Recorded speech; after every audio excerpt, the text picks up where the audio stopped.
सुप्रभात। मैं हूं जगेंद्र राणा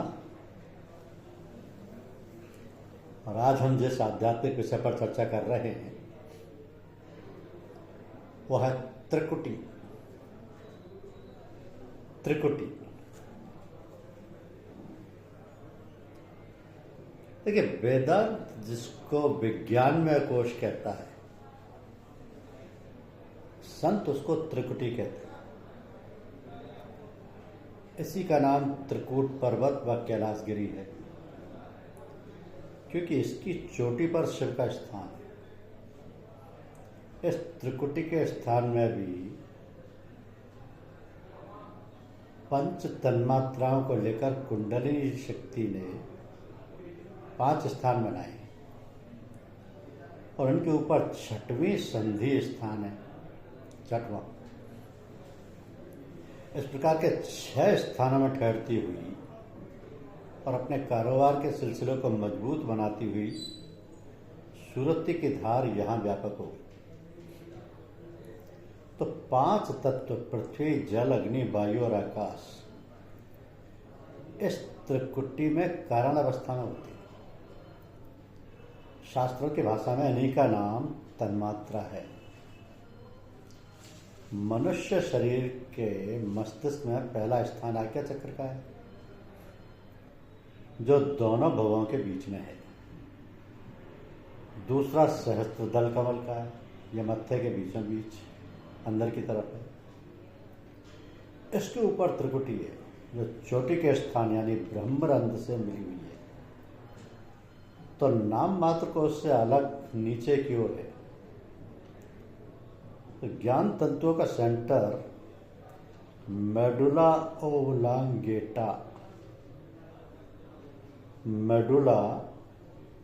ओब्लोंगेटा इसी त्रिकुटी में है, जहाँ से नर्व्स निकलकर सारे शरीर में गए हैं, जिनके द्वारा शक्ति प्रवाहित होती रहती है और शरीर का प्रबंध करती है। तो बुद्धि का स्थान भी यही है, इसलिए ज्ञान शक्ति, विवेक शक्ति और स्मृति शक्ति, ये 3 शक्तियाँ यहाँ रहती हैं।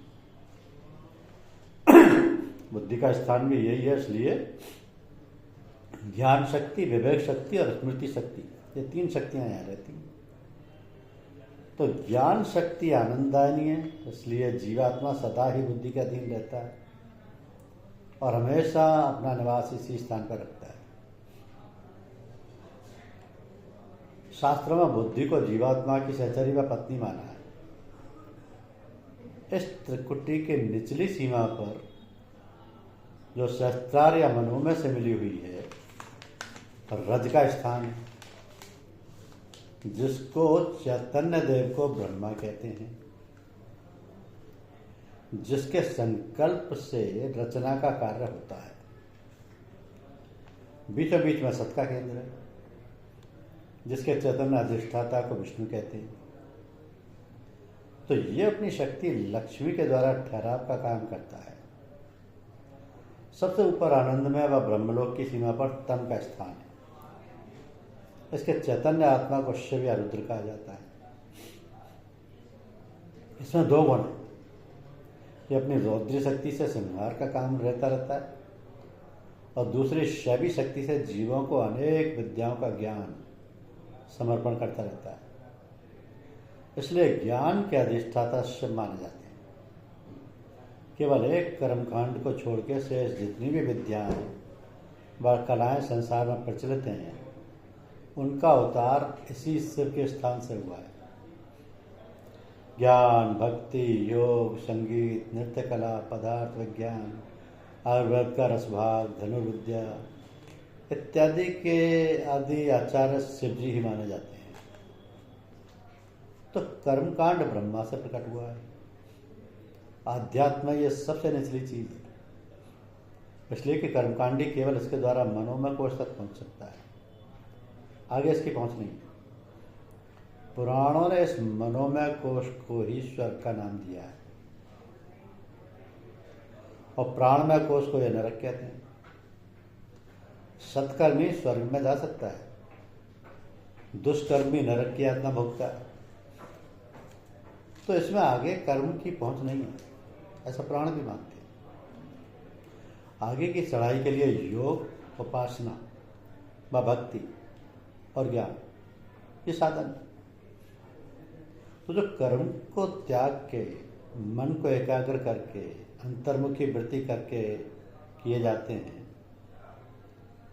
ये साधन स्वर्ग से ऊपर अपवर्ग में ले जाते हैं। ये विज्ञान में कोश या तपलोक है। यहां पहुंच के जीव को फिर जन्म मरण में नहीं आना पड़ता। तो साधक जब इस स्थान यानी त्रिकुटी में चढ़ाई करता हुआ आगे बढ़ता है, तो प्रथम उसके निचले भाग में उसे अपने ज्ञान में अति वृद्धि जान पड़ती है। जो बात अभी तक उसकी समझ में नहीं आ रही थी, जो वस्तुएं अभी तक ना तो उसे देखने को मिली थी और ना उसकी बुद्धि वहां तक पहुंच पाई थी, उन सबका उसे यथार्थ ज्ञान मिलता है। इसके पश्चात वह ज्यों ज्यों आगे बढ़ने का प्रयत्न करता है, त्यों तो ही उसे जान पड़ता है कि बुद्धि निश्चेष्ट होती जा रही है। वह पदार्थों को देख रहा है पर समझ में कुछ नहीं आ रहा। वहाँ की अनुपम लीला को देख के उसका दिमाग चक्कर खा जाता है। ज्ञान नेत्र मुंदते जाते हैं, विवेक शून्य होता जाता है। परंतु फिर भी इतना होश उसे रहता है कि मैं देख रहा हूँ, पर ये ऐसी चीजें हैं जो मेरी समझ से बाहर है, मेरी बुद्धि की पकड़ में नहीं आ रही। यह अवस्था इस स्थान त्रिकुटी के बीचों बीच में आती है, जहाँ सत्य शक्ति का सेंटर है। इसमें अपना व पदार्थ का ज्ञान तो रहता है, पर सत्य के प्रभाव से ज्ञान शक्ति में ठहराव हो जाता है, जिससे वह वस्तु के समझने का उद्योग नहीं कर सकती। तो जब साधक इसके और आगे चलता है तो उसे अनुभव होता है कि उसके दिव्य नेत्र धीरे धीरे बंद हो रहे हैं। जो वस्तुएं अभी वो देख रहा था वो क्रम से लोप होती जा रही हैं और उसके सम्मुख एक अंधकार का पर्दा आता जा रहा है। समझ से तो अभी वह बाहर थी, पर सामने नजर तो आ रही थी, अब दिखाई भी नहीं देती। पर अपना ज्ञान उस समय भी रहता है। आगे उसकी यही अवस्था और भी घनी होती जाती है और वह अपने को भी भूल बैठता है। न अपना ज्ञान और न अपने से बाहर दूसरी वस्तु का ज्ञान, बिल्कुल शून्य व जड़ता में चला जाता है। यह अवस्था त्रिकुटी की चोटी पर, जहाँ तम शक्ति का राज्य है, जहाँ शुद्ध तमोगुण का कारोबार चल रहा है, आती। तो ब्रह्म की तामसी शक्ति का नाम रौद्री शक्ति है, जो जीवों को आकर्षित करती हुई और अंधकार में डालती हुई उनको लय करती रहती है। तो पराशक्ति की दूसरी शुद्धि सतोगुणी धार भी इसी स्थान से फूट के निकली है, जो जीवों को प्रकाश में लाती, ज्ञान देती और उनको माया के बंधन से छुड़ा मुक्त करती है। तो इस कल्याणदायी शक्ति को शैवी शक्ति कहते हैं। ये सतोगुणी है और वो तमोगुणी है। तो सतोगुण में ज्ञान और प्रकाश है, तमोगुण में अज्ञान और अंधकार है। ब्रह्म का चैतन्य अंश जो अधिष्ठाता के रूप में है, इस स्थान में व्यापक दो शक्तियों के सारे काम कर रहा है। वह जब तामसी शक्ति रौद्री से काम लेने लगता है, तब उसे रुद्र कहते हैं। और जब सात्विकी शक्ति से जीवों को सुख व शांति अर्पित करता है, तब उसे शिव कहते हैं। तो रुद्र के अर्थ रुलाने वाले और शिव के अर्थ कल्याण करने वाले या सुख व शांति देने वाले हैं। ये दोनों गुण एक ही अधिष्ठाता के मातहत काम करते हैं। इसलिए यहाँ के चैतन्य ब्रह्म को रुद्र भी कहा जाता है और शिव भी कहा जाता है। तो बुद्धि क्षेत्र व विज्ञान में की इतनी अधिक व्याख्या करके फिर ध्यान जाता है समाधियों की ओर, कि मन और बुद्धि के समागम से समाधि का प्रादुर्भाव होता है। मन के दो भाग में निचले भाग का नाम मन है और ऊपर वाले भाग को चित्त बोलते हैं। तो शास्त्रों ने दोनों को ही कहीं मन ही कहा है और कहीं चित्त ही कहा है। मन में अनेकों शक्तियां रहती हैं। वो स्थूल व सूक्ष्म संपूर्ण शक्तियों का अधिष्ठाता है। परंतु उसकी ये सारी शक्तियाँ एक शक्ति के ही मातहत होती है। इसको संकल्प शक्ति बोला जाता है। तो इंद्रियों में जो शक्तियाँ रहकर काम करती हैं, उनकी अधिष्ठाता भी यही संकल्प शक्ति है। चित्त की अकेली विचार शक्ति भी अपना कोई कार्य बिना संकल्प शक्ति से सहायता लिए नहीं कर सकती। इसलिए चित्त ऊंचा होने पर भी मन के ही आश्रय रहता है।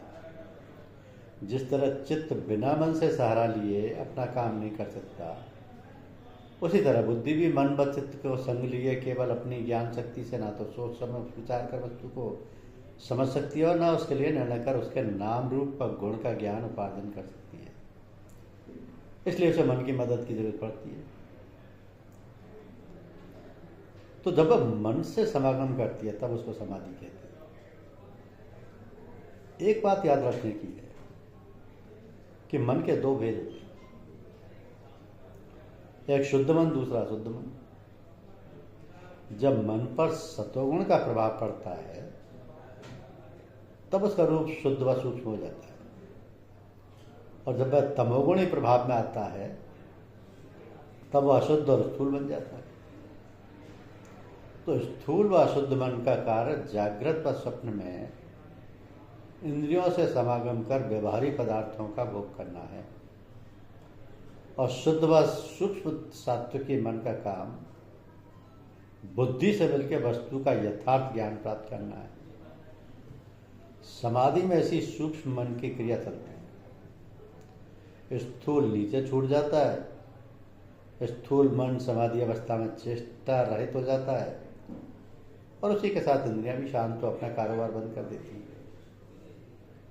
तो जिस तरह गुणों के प्रभाव से मन के दो रूप हो जाते हैं, उसी तरह चित्त भी सत्व तम के प्रभाव में उससे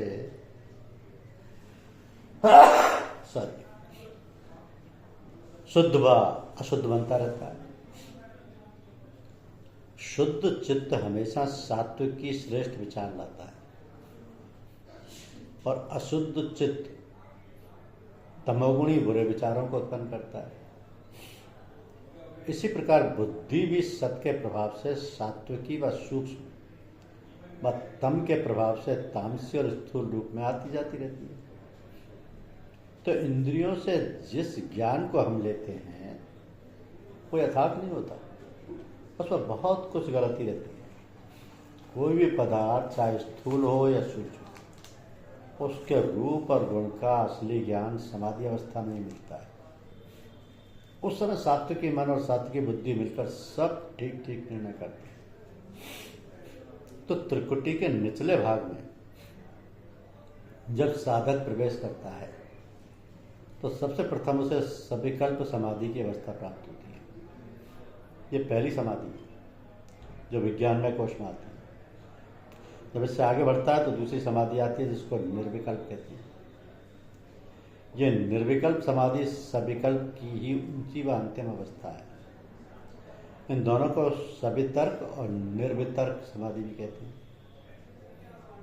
तो इस सविकल्प समाधि में सूक्ष्म मन और सूक्ष्म बुद्धि दोनों मिलके सृष्टि के उन पदार्थों के रूप और गुण का निर्णय करते हैं जिनमें पृथ्वी, जल और अग्नि, इन तीन स्थूल तत्वों का प्राधान्य रहता है, जिनको हम अपने बाहरी नेत्रों से देखते हैं और जिनको हम स्थूल कहते हैं। तो रोजाना देखते हुए, रोजाना इस्तेमाल करते हुए भी जो भी बारीकियां उन पदार्थों के अंदर छिपी थी उनको हम नहीं जान सके थे। सविकल्प समाधि में ये सब भेद खुलते हैं। उसकी बनावट में अंदर क्या है, उसका रूप भौतरी क्या है, वह वस्तु कौन सा गुण और अगुण रखती है। इस तरह लोक लोकांतर, सूर्य, चंद्र, सितारे, पृथ्वी व पृथ्वी पर की वस्तुएं, अंडज, स्वदेश, जरायुज व उद्भिज, चारों प्रकार की सृष्टि, वृक्ष व लताओं के गुण व उनकी भीतरी बनावट इत्यादि समाधि अवस्था में खुली आंखों दृष्टिगोचर होते हैं। उनका पूरा नक्शा दिमाग में खिंच जाता है। यद्यपि हम उस समय समाधि में होते हैं, हमारे बाहरी नेत्र बंद होते हैं, बाहरी ज्ञान हमको नहीं होता, शरीर का होश भी नहीं रहता, परंतु फिर भी हमको उस समय ऐसा जान पड़ता है कि हम जाग रहे हैं, अपने होश में हैं और ये सब ठीक ठीक हमको दिखाई दे रहे हैं। तो इस प्रकार अपने ज्ञान नेत्रों से देखते और समझते हुए जो जो हम आगे बढ़ते जाते हैं त्यों तो ही हमको ऐसा अनुभव होता है कि हमारा मन थकित हो जा रहा है, वह इस काम से पीछे हटने और बुद्धि का साथ छोड़ने के लिए उत्सुक हो रहा है। अंत में एक दिन ऐसा आ ही जाता है कि अपनी संकल्प शक्ति को लेकर मन पीछे हट जाता है और बुद्धि के उस काम को बंद कर देता है। अब अकेली बुद्धि कुछ नहीं कर सकती, इसलिए वो भी खामोश होकर अलग खड़ी हो जाती है। अब ना कोई दृश्य है, ना दृश्य का ज्ञान व अज्ञान है। इस अवस्था को कहते हैं निर्विकल्प समाधि। जिस समाधि में कल्पना व तर्क ना रहे वो निर्विकल्प या निर्वितर्क समाधि कही जाती है। इन दोनों में जीवन के अंदर द्वैतावस्था रहती है, मैं और मुझसे भिन्न। ये पदार्थ जिनको मैं देख रहा हूँ और समझ रहा हूँ ये द्वैत है, और मन के चले जाने पर बुद्धि चित्त को आकर्षित करती है।